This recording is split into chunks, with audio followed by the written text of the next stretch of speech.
think about it. Them fellas think about it. White people think about it. We hiding gold. We're not hiding gold. No. It's the sacred ground that it's in our life, in our ancestors. Where it's deep down there. It's right down there. And it stay there forever and ever. And true, my people. You and me, they think about it. White people, they think that, they don't want us to go there because they might be got gold or oil or something. I don't know what sort of mineral we're hiding. We're not hiding any mineral. No, we're not greedy. Black people, we're not greedy. We just want to protect a sacred ground.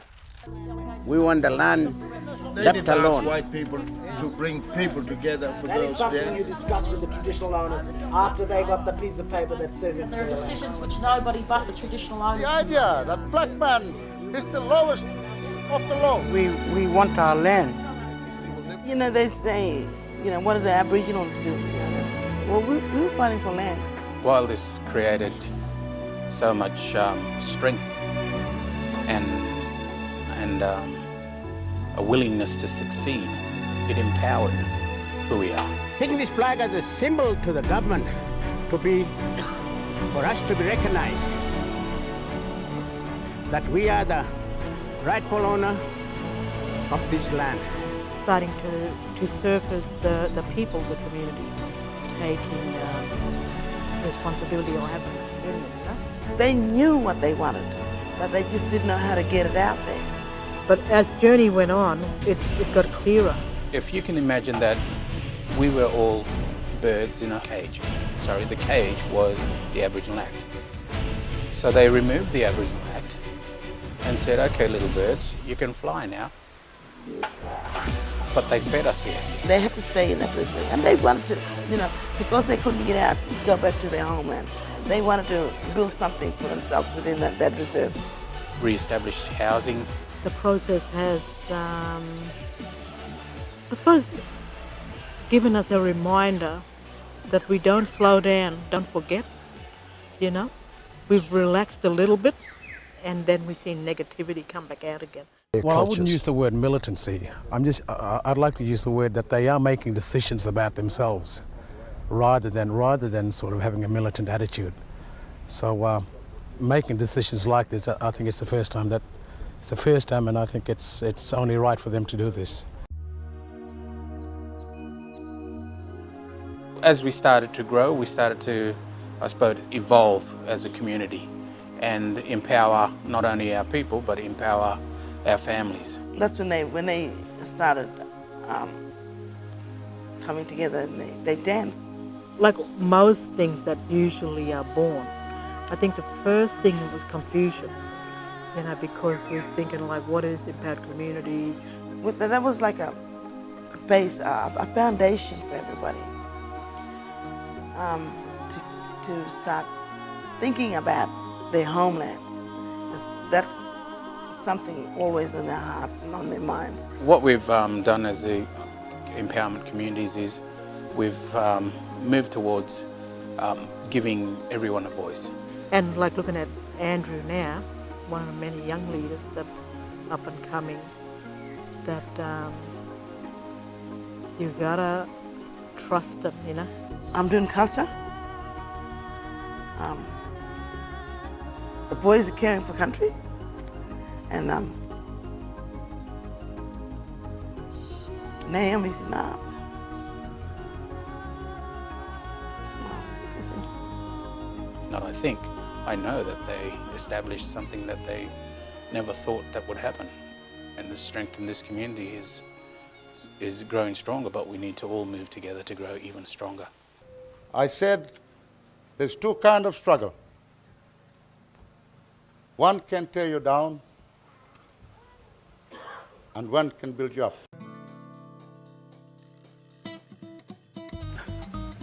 Hi, my name is Andrew Gibson.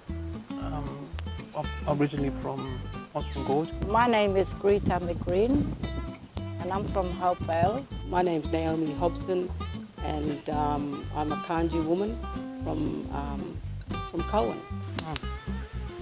It's regret that if they would have said, "Oh, you're going to be a leader. I'll go to these formats as a rep from Mossman Gorge." I would have just completely walked out the door. I would have just had a cup of tea and a biscuit and walked out the door. So Monday came and he was walking up, and I went down to the nursery to have a look. So he took me down there to have a look at the nursery, and I just shook my head and I said, what the heck? Collins never had a space where people could come in and, you know, tell their story through art. We've never really had a space to create. So this is one of a kind. It's first of its kind. And that's something that I want to preserve, also to look after this country, Yalanji country, Mossman Gorge as well, and a beautiful country, because it is a healing place. And then I started planting, then started selling, and I'm still planting. It's about growing it. It's taking it to the next level. So that's something that what my dad did and what they did on this walking trail. Now I got all my certificates through different courses. If I can open it all hours of even during the evening, I would. And now I'm a casual supervisor now for the nursery, and I'm 54 years of age, and I'm still working. If you're on a loan,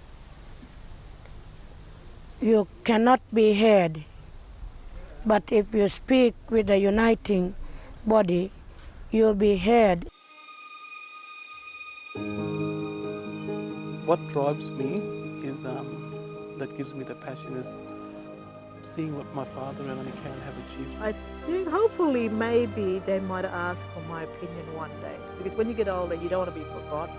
I said, because they're going to remember. They'll remember my voice, like the way I'm remembering my mum and dad. I mean, the challenges are still here today, and that is education. We still got a long way to go in order to truly have younger generation to grab the responsibility. Because these responsibilities have to compromise, and you're going to have to leave your own community. And you can go away to Canberra and go to school and pursue your dreams and stuff. We also want you back here, you know? I think they're still learning.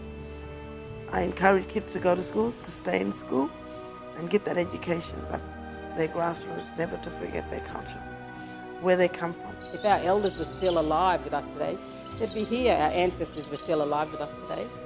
I reckon they'd be right in the middle of it all. They wouldn't want to miss it.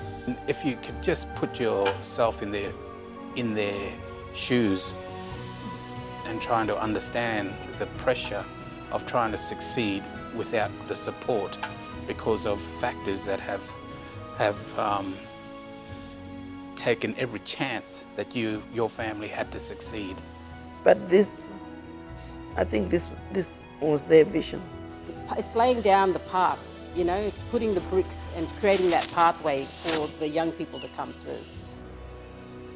It was all mind, body and soul. We're a special race.